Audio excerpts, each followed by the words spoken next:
y'all. Welcome back to Navigating Seasons with Sonia. I'm Sonia, if you haven't figured that out by now.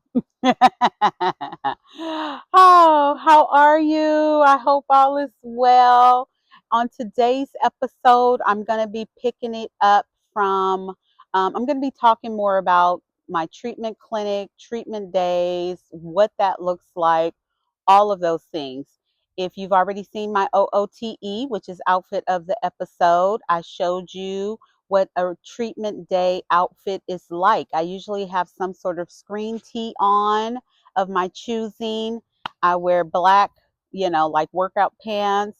I always wear cute socks. If you can see my avocados, I wear cute socks. So I always have cute socks. And I wear my Crocs.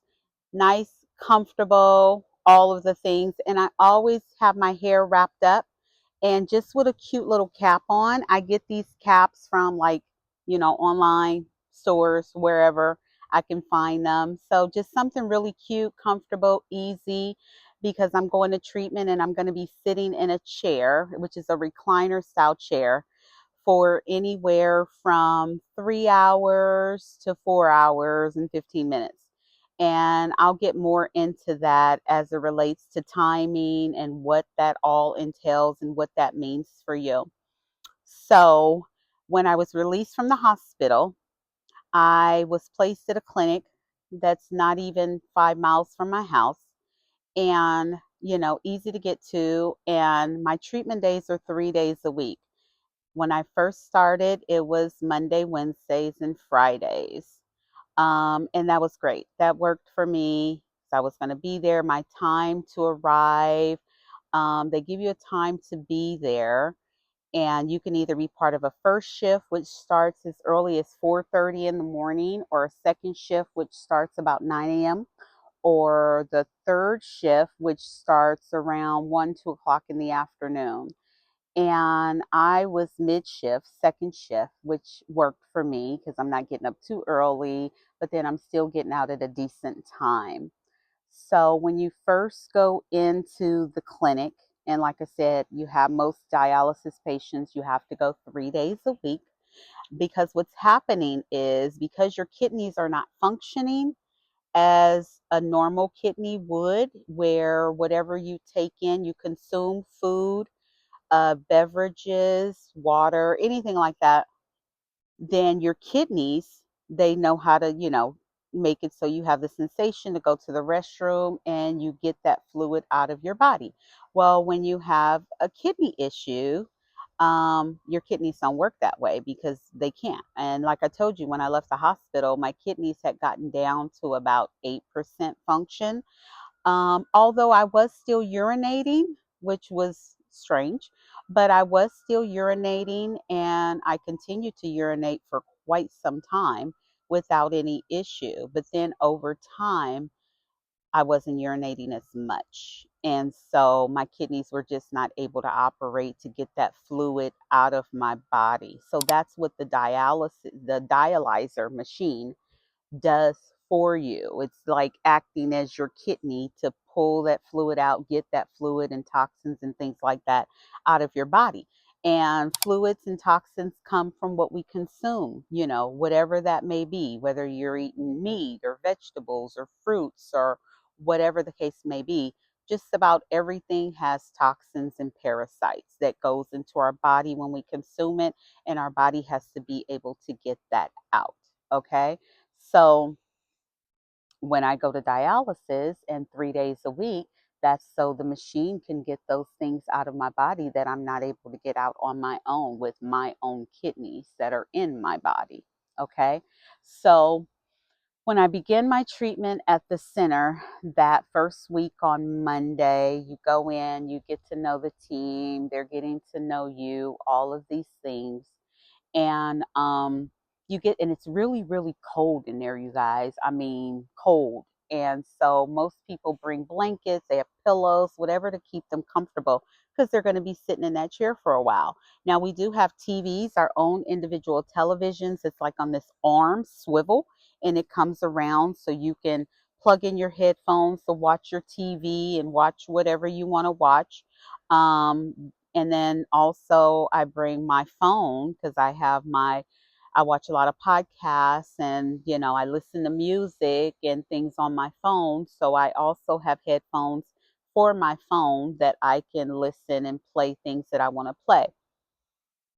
So for the duration that you're there, you can watch, you're watching TV, you listen to your music, all these things, or you can nap, you can sleep and go to sleep. But once you come in, I know for myself, I put one blanket over the back of the big recliner for comfort. Then I have two other blankets, one that I put on my over my body, and I have scarves. I wear a scarf, and I put a scarf like around my head to cover my ears. I'm a little extreme, but I get cold. So I have those things. Sometimes I have gloves to keep my hands warm, and because I'm going to be sitting there, so I have all those things for my comfort. And then you get busy. So before you actually sit in your chair, your process is you come in, drop all your stuff off, go to the scale, you weigh yourself so you can see where your weight is.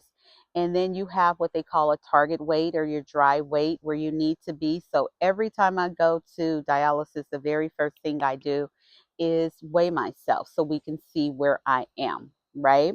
And then if my target weight is one weight, and then they're like, okay, well, that determines how much fluid they need to pull or whatever the case may be. So once we get that done, you go to your chair, and then they connect your blood pressure monitor. Now, mine is usually on my right arm, and it's on my right arm now because I have my access over here on my left arm, and I'm going to share that with you later. But we put the blood pressure monitor on to see where your blood pressure is before you start treatment. You have to do a sitting and a standing blood pressure, right? And of course, it can't be too high, but it also cannot be too low.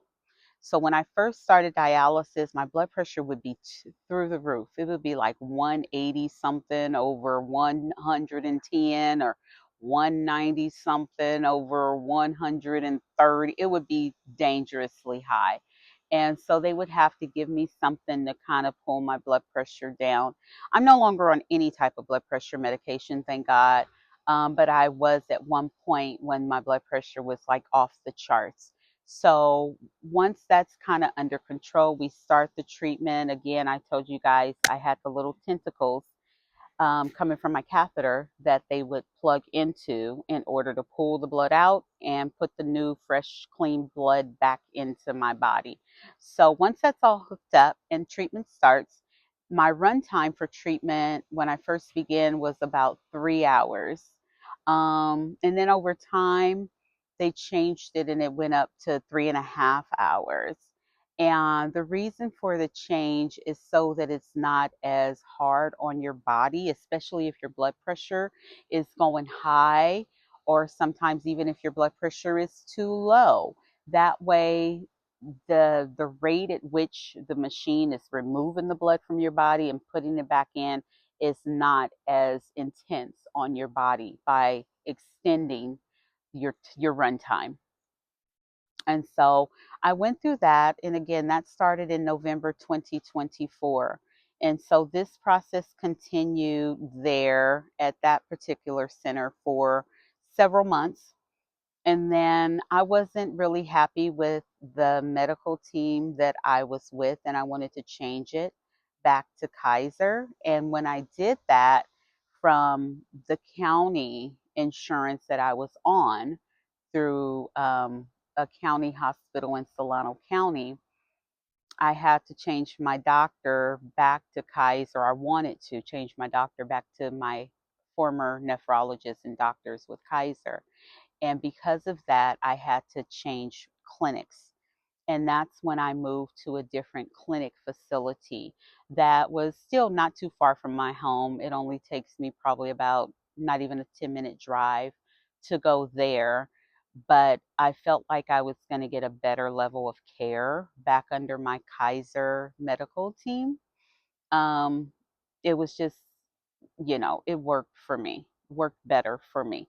And so I did that. I went to the new center. And when I did that, they didn't have my Monday, Wednesday, Fridays available. They only had Tuesday, Thursday, Saturday, which they call TTS. So I had to change to TTS, for just a while until they had availability on the MWF Monday, Wednesday, Friday schedule.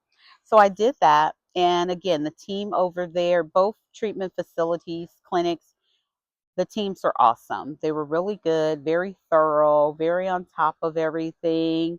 And those people, I tell you, those nurses and the technicians, they work themselves to the bone, looking after patients. I mean, they're working like 12, 15-hour days, craziness, right? And looking after us patients. And they have to deal with a lot. They have to deal with a lot from patients that are going through this process in their season, and everyone processes things different. Some people, they're really down, they're depressed, they're angry, they're mad, and oftentimes that's taken out on the medical team, the staff that's working with them, unfortunately. So I know for me, I just try and be as gracious as possible and thank them for all their hard work and thank them for everything that they're doing, because they really, really work hard, you guys. They really do. That profession, they're they're short in on staffing. They need more people. So if you know anyone that wants to get into the medical field and do something like that, be a dialysis nurse or a dialysis technician, they should really look into it, because there's definitely a need.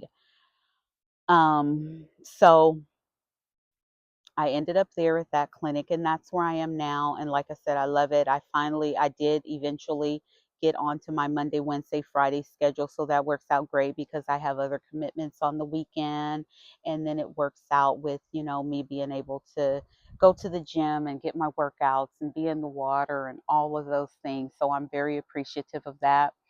On treatment days after being there. So now I can say my run time is 4 hours and 15 minutes.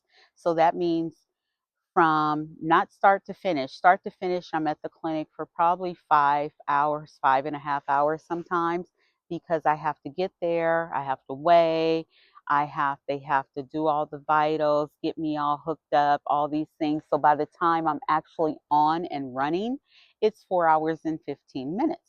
Okay. Um, I had mentioned to you before that I had a catheter placed when I was in the hospital. So that was in for probably about a good 7, 8 months. And they didn't want to, that was longer than they wanted to have it in. They wanted me to get a arm access, what they call a fistula. And I did not want to do that, because I was thinking, okay, is there a possibility my kidneys can wake up and regenerate and get better? But it wasn't happening, you guys. And so over time, they were like, we got to get this fistula thing done. And so I had to have an ultrasound of my arm. And they like to do the arm that's not the primary. My primary is my right arm. So they wanted to do the left. So I had to go in and they had to ultrasound my arm to see, how good my veins were, because the vein would have to mature enough to be able for them to put needles in order to dialyze you. So once they ultrasound my arm and it was found that I have really, really tiny veins, um, the bottom of my arm was not a viable area. So they had to go to my upper arm. And with that, what the doctor would have to do would be another surgery, which it was, where they had to go in and connect the veins to the artery in a sense. And in my situation, because my veins are really small, they had to put a graft in. And a graft is like, picture a straw, it's a foreign object, of course, and it goes into your arm. And then that really operates as the vein going to the artery. So what they did was they put it here in my upper arm. So you can't see if I have a shirt on, but if I pull this up and show you, this is where my graft is. And it goes in a circle. It goes like that.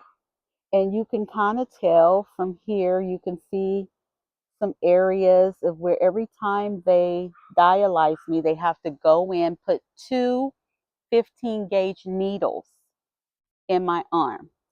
So usually it's the venous, because my graft goes in the opposite direction. The venous is down, the arterial is up. So they put one needle going down, acting into the venous part of the vein, and then one going up, which is the arterial. So when they do this process, it's called cannulation. So they put those two needles in my arm at 3 times a week. Yes, 3 times a week. So before I go to treatment, I put lidocaine on my arm area to kind of numb it, so it's not as painful when they put the needles in. And so I numb it, I wrap it up in saran wrap, and then I go to treatment. And I do that about an hour before I go to treatment. And then when I get to treatment, once I weigh, they do my vitals, all those things. I wash the area, and then I get ready for them to cannulate me. So I know this video was a little longer. I'm going to pick it up with what happens after the cannulation and how that process works, and also tell you about when they removed my catheter. So I'll wrap up this episode here, and I will be back with more, and we'll talk more about that cannulation process, the treatment, all the things. But until then, thank you for tuning in. As always, on this journey, like, comment, subscribe, and share. And I'll see you next time. Smooches.